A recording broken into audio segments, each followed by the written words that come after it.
Blast-a-bioflim activity is really easy. And basically what we're doing is we're going to teach children all about plaque and biofilms on your teeth and why it's so important to brush teeth. But you can then expand this and you can also talk about biofilms on surfaces, biofilms on other parts of the body. You start off and you give them a quick introduction to biofilms, what biofilms are. So mention that biofilms are lots and lots of bacteria all together. They all group together and they attach to surfaces and then cover themselves with a slime. We've also got some pictures that you can show children at this point. You then need to get them into small groups, and each group has a tray, a water pistol. Keep the water pistols away from them until they actually need them. Some small bacteria and a surface that you're going to use that on. And then what you do is you ask the children to put the bacteria onto the surface or onto the plastic teeth that we have as well.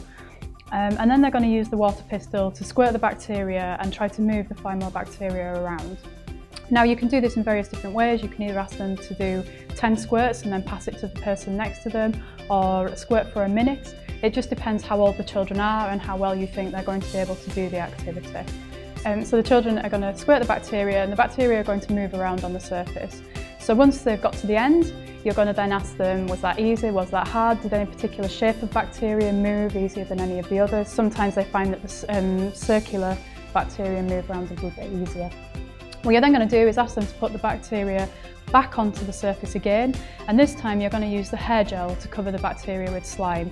Now you can give the children a tub of hair gel and let them do this themselves, and they absolutely love that because they get really gooey. If you want a little bit more control, it's better to just keep hold of the hair gel and give them a handful each. If you've got a big group or you want to be able to do this very quickly, I would pre-mix some hair gel and some bacteria and then just give them a spoonful of this each. Make sure they put that on the surface, they've got that well integrated into their little plastic teeth, and then ask them to repeat the squirting experiment again. So again, 10 squirts, squirt for a minute, squirt for 10 seconds, pass it to your friend, whichever one you prefer to do. The children generally are going to find that this is much harder to get the bacteria out of the teeth or off the surface because they're now bound together with the hair gel. And you can then link this back to this is how bacteria grow on surfaces, and this is why they are on surfaces like this, so that they can survive being washed away a little bit more easily. Now if you're then going to talk about teeth and you're going to do this focusing on teeth and plaque, we also have some toothbrushes.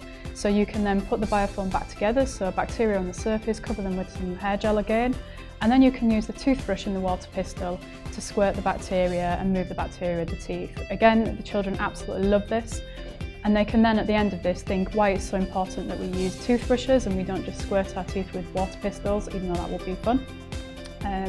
We can also talk about techniques as to how we might get the bacteria off a surface, and you can also link this back to the fact that there's always some hair gel left on the surface, which then makes it easier for a next biofilm to attach to the surface. So this sort of emphasises the fact that surfaces need to be very clean and we need to make sure that we've removed all debris from the surface, and why it's so important to brush your teeth for 2 minutes.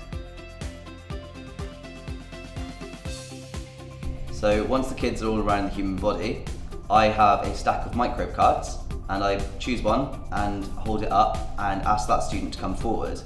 And they stand up and show the microbe to the class, and I use the microbe card to give the kids some information about that microbe. So that includes where it tends to live, the diseases it causes, how we can prevent those diseases, and the kind of symptoms. I often ask kids if they've experienced those diseases before. For example, chickenpox is a good starting virus, and the children are often quite happy to talk about just the symptoms. So after I've gone through the description of bacteria, virus or fungus with the kids, then I ask them where does it live on the human body, and I ask the student whose microbe it is to place it where they think it belongs. And they're either correct, or if they're incorrect, then I'll let them guess again, and on the third time I'll just let them know where it lives.